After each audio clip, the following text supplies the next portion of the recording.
how much money do you need to do driveaway? This is a great question, okay? Because I talk about having little to no low overhead, but in my opinion, you should have at least $1,000 credit card, okay? And we're just talking about, I mean, you know, $500 bare minimum, but at least $1,000. You can get away with a debit card, but I say at least have $1,000 credit card. Let me tell you why. Your highest expenses when you're doing driveaway, and I'm talking, this is preferred for people doing singles. I'll do another video about people that haul doubles and triples and stuff later. And any questions you have, drop down in the comments and I'll make videos answering those questions, okay? So, running singles and you don't have a tow car, video for another day. You're responsible for travel. Your your expenses are gonna be Ubers or public transportation, as far as like public trains, public buses, or Amtrak's, Greyhounds, airplanes, hotels, and food, okay?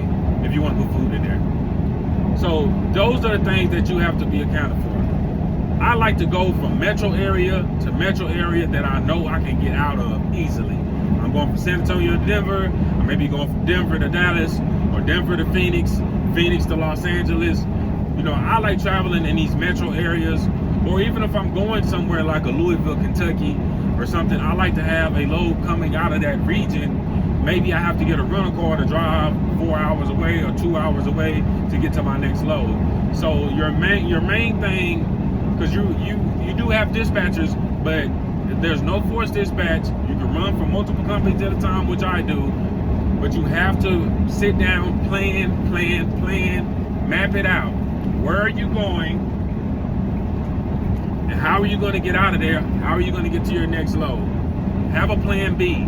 If for something happens and my load's not ready in Denver, I should be able to get a room. If my load gets canceled, I should be able to get a rental car. If my load get canceled, I should be able to fly out of there or book another load. So these are things you have to be mindful of.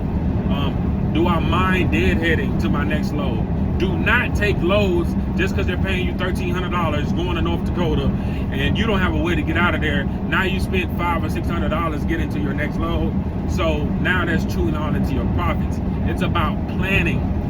If you're somebody who has the wherewithal to plan, or maybe you got somebody to help you plan, you can holler at me for tips or whatever, or drop down in the comments.